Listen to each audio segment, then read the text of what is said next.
Hare Krishna.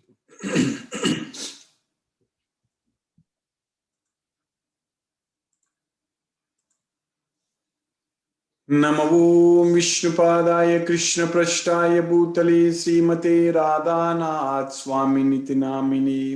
नमो विष्णुपादाय कृष्णपृष्ठाय भूतले श्रीमते भक्तिवेदांत स्वामिनिति नामिने। नमस्ते सरस्वती देवे गौरवाणी प्रचारिणे निर्विशेष शून्यवादी पश्चात्य देशतारिणे। ओम ज्ञानतिमिरान्धस्य ज्ञानाञ्जनशलाकया चक्षुरुन्मीलितं येन तस्मै श्रीगुरुवे नमः। श्रीचैतन्यमनोभीष्टं स्थापितमेन भूतले स्वयं रूप कदा मह्यं ददाति स्वपदान्तिकम्। वन्देहं श्रीगुरु श्रीयुतपदकमलं श्रीगुरून् वैष्णवांश्च श्रीरूपं साग्रजातं सहगण रघुनाथान्वितं तं सजीवं साद्वैतं सावधूतं परिजनसहितं कृष्ण चैतन्य देवं श्रीराधा कृष्ण पादान् सहगण ललिता श्री विशाखान्वितांश्च। हे कृष्णा करुणा सिंधु दीनबंधु जगत्पदे गोपेश गोपिका कांत राधा कांत नमोस्तुते। तप्त कांचन गौरांगी राधे वृंदावनेश्वरी वृषभानुसूते देवी प्रणमामि हरिप्रिये। वाञ्छाकल्पतरुभ्यश्च कृपा सिन्धुभ्य एव च पतितानां पावनेभ्यो वैष्णवेभ्यो नमो नमः। श्री कृष्ण चैतन्य प्रभो नित्यानंद श्री अद्वैत गदाधर शिवासादि गौरभक्त वृंद। हरे कृष्ण कृष्ण कृष्ण हरे हरे, हरे राम राम राम हरे हरे। ईश्वरा परम कृष्णा सच्चिदानंद विग्रह अनादिरादिर गोविंदा सर्व कारण कारणम। हरे Krishna. By the costless mercy of the Supreme Personality of Godhead Sri Krishna, we have successfully finished 27 slokas in the 13th chapter of Bhagavad Gita, Nature, the Enjoyer and Consciousness. So we understand in this chapter, for all the Arjuna's questions Krishna is explaining. Arjuna asked Kshetra, Kshetrajna, Jnana, Jnaya, Prakriti, Purusha, everything. So we very well understand that everything in this world, our body, our Atma, our soul, ourselves, that is the soul, we, ourselves. Basically, everything is a part of this Kshetra and Kshetrajna. So that way, this material body is made up of matter, but it is not just made up of this Mahabhuta, these 5 great elements. It is made up of totally 24. So, in fact, we cannot say that 24 elements, but even these, our these senses are made up of these 5 elements only, this matter, for example. For example, the sense of seeing, our eyes are made up of these Panjabhutas, this Mahabhutam. Our nose, our ears, and all the senses. So there are sense receptors, and they are all made up of these grass elements, basically. So our senses are made up of these grass elements. So the way it is, the information is passing through to our brain, and also it's coming out of our brain, everything. So that is what is called afferent and efferent nerves, basically. So everything is made up of the 5 grass elements, made up of matter. So, but the soul, we ourselves, the Atma is not made up of matter, it's not made up of this material nature. So that's why it is para. Para Prakriti means it's superior nature. But that way, the soul is the Kshetrajna. Kshetrajna means it's the knower of the body, the soul. And whereas this body is the Kshetra. So this body is a Kshetra. So this body, this Kshetra is made up of 24 elements. So that's what we are studying, 24. So the senses also, the working senses, and then the knowledge acquiring senses, and the mind is the chief sense. So that's why Krishna in one place he says that Indriyani Dasa Ekam in the 13th chapter. Dasa Ekam means Krishna is referring to 11 senses, which includes the mind. He doesn't say directly it is the mind. He simply says that Indriyani Dasa Ekam. So Dasa Ekam means it includes the mind and then 10 senses. And in another sloka in the 15th chapter, Krishna says that in the seventh sloka in the 15th chapter, Krishna says that it is actually Manasastani Indriyani. Manasastani Indriyani means it is 6 senses including the mind. Because we are struggling with our working senses. With our knowledge acquiring senses, we are just gaining the knowledge, that's it. But when we are not able to control our working senses, so that's where the problem lies.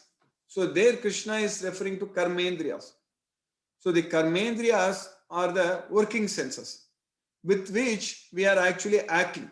We are performing our activities. We are able to do everything, walking, going from one place to another place, eating, and doing a lot of things. All kinds of activities we are doing in our life every day. So we are using our karmendriyas. Without using karmendriyas, if our karmendriyas are not working, we cannot do anything. That's what we need to understand. We cannot do anything. So all this is happening because our karmendriyas are working, and our karmendriyas are working because Krishna's mercy, our karmendriyas are working. So now we have to thank Krishna for giving us working senses, working karmendriyas, and now we have to use those working senses, the karmendriyas, in Krishna's service. That's what is very important. So we all have working senses, karmendriyas, and they are working. And even the organs in our body, they are also working, but they are working on its own. There is a separate nervous system. From our brain to all the organs, there is a separate nervous system. So that is known as autonomous nervous system, autonomic nervous system, basically. Whereas our karmendriyas are connected with our motor nerves. So motor nervous system. So then also sensory nervous system, with which we are actually getting the sense perception.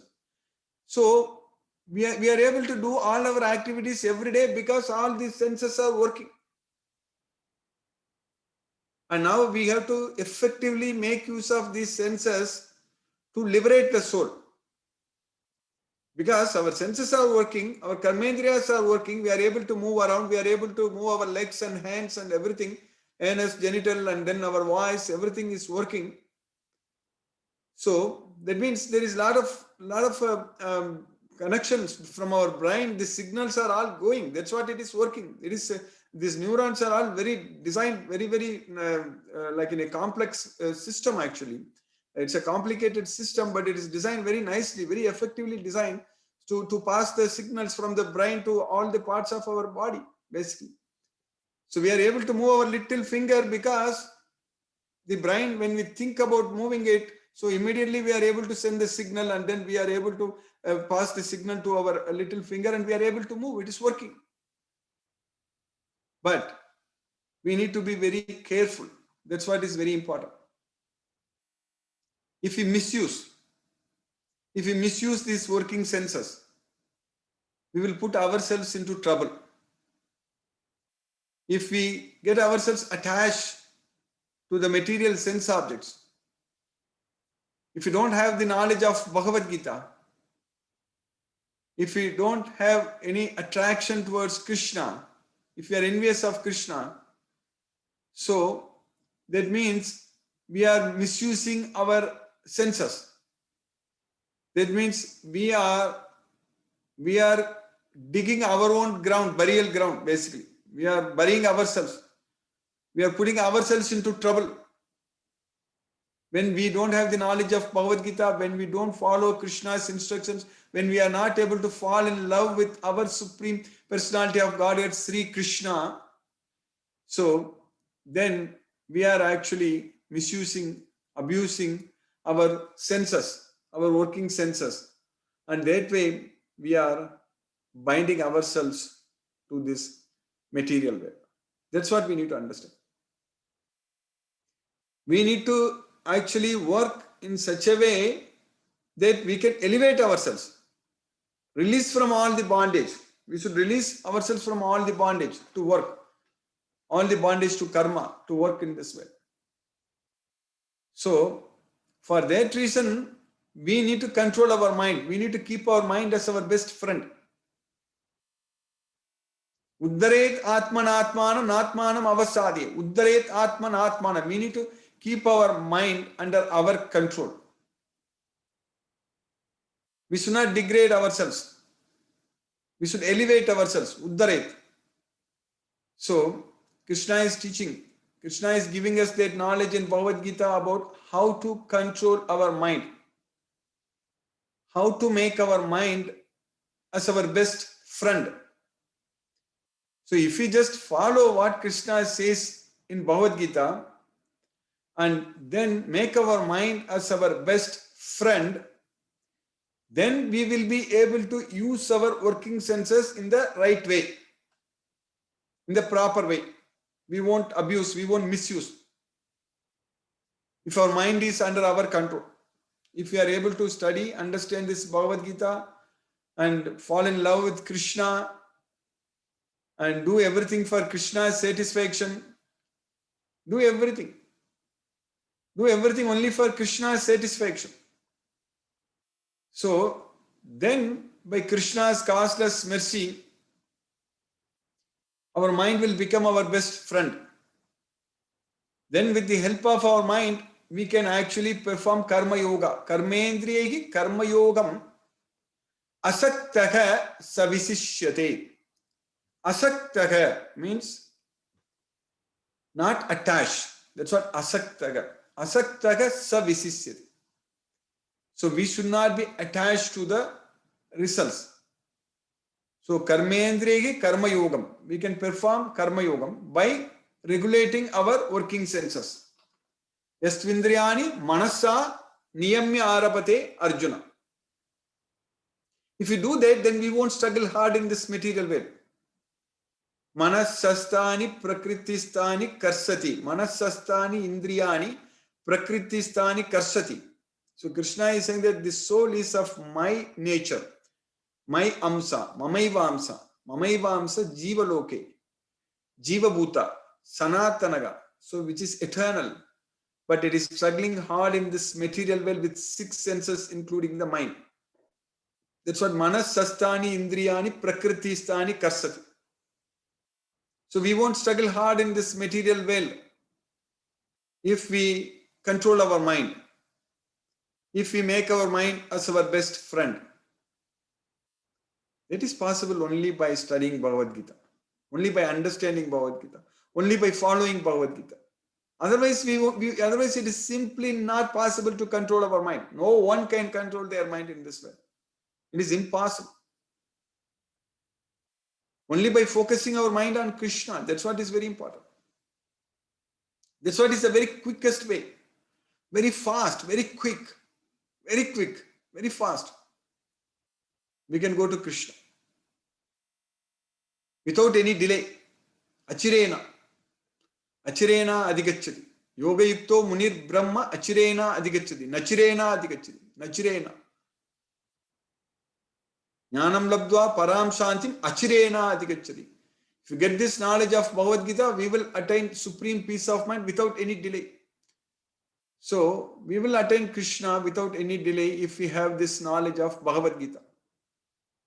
So we are very fortunate by Krishna's mercy, we are getting this knowledge. That's what is very important. So much we are understanding about ourselves from this Bhagavad Gita. Without this Bhagavad Gita knowledge, we don't know anything about ourselves. So that means whatever we do in this world, without this knowledge of Bhagavad Gita, they are all useless things. We act like stupids, fools, idiots, without the knowledge of Bhagavad Gita. Because this Bhagavad Gita knowledge only makes us to understand that we are controlled, we are not free, we are controlled by the 3 modes of material nature. We are forced to act by the 3 modes of material nature, the mode of goodness, passion, and ignorance.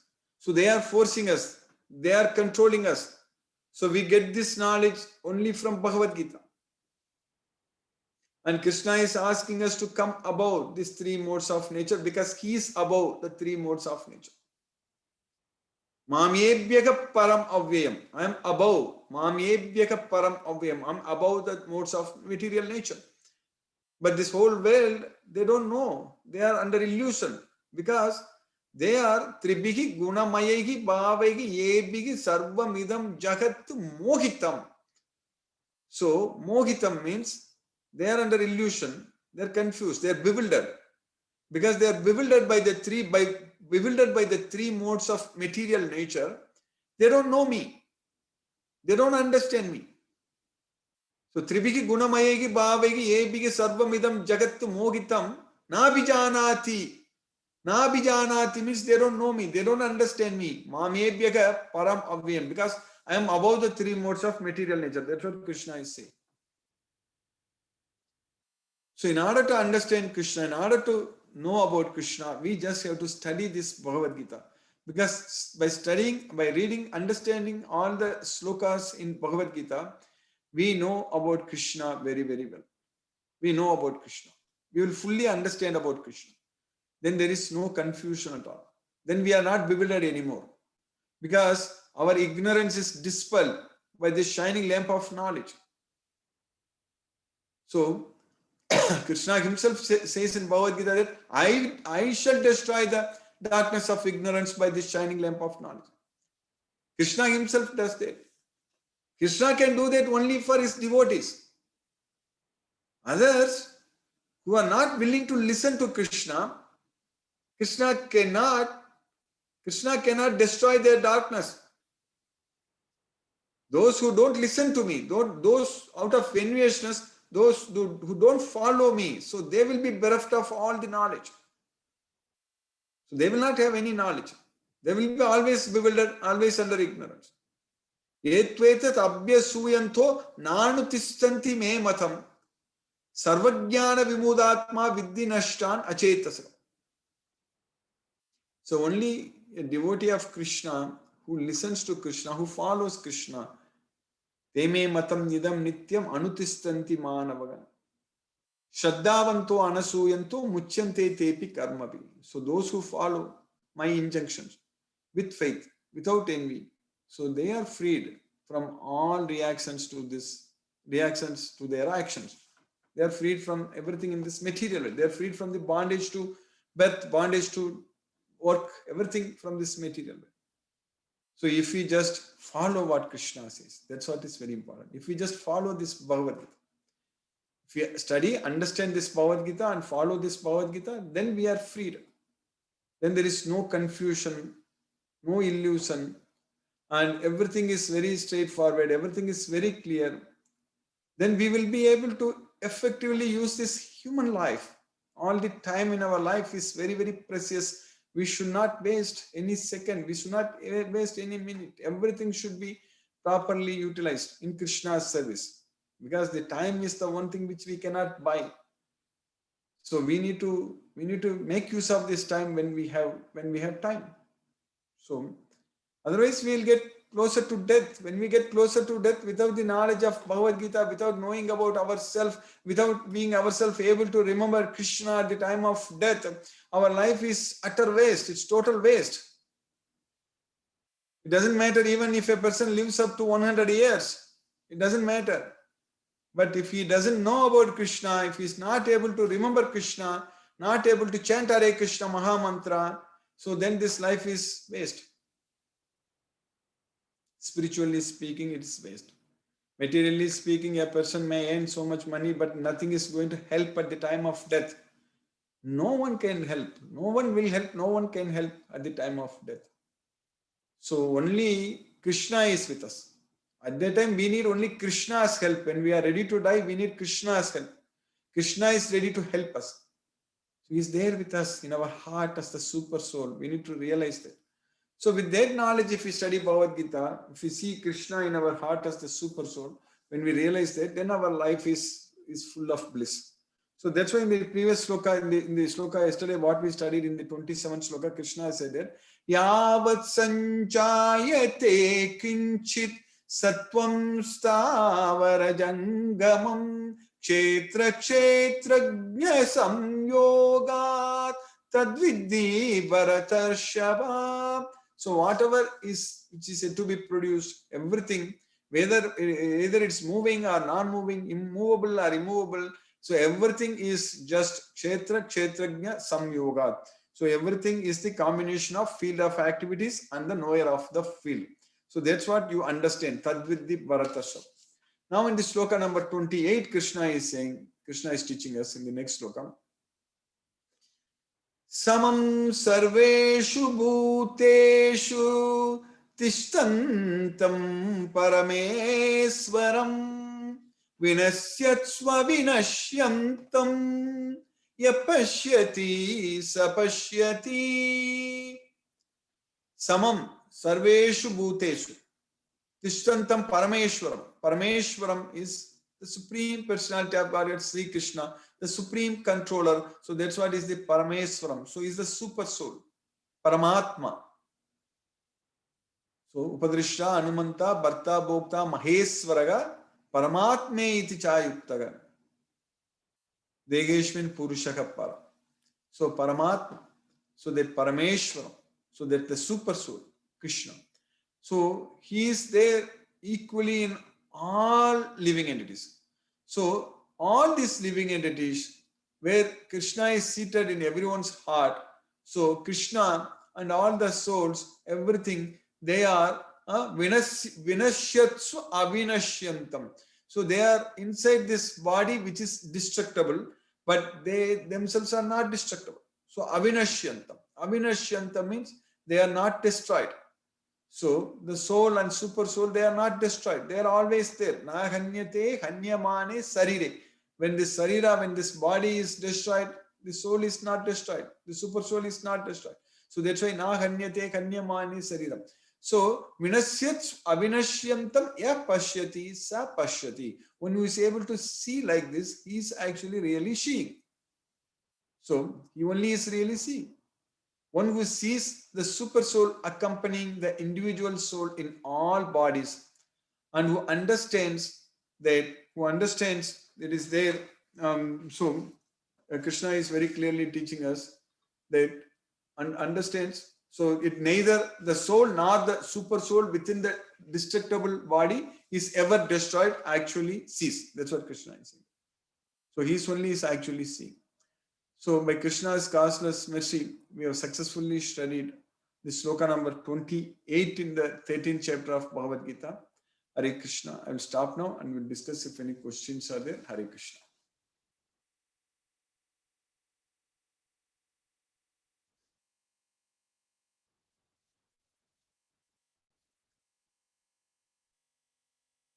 Hare Krishna, Timir Prabhu. Hare Krishna, Guruji.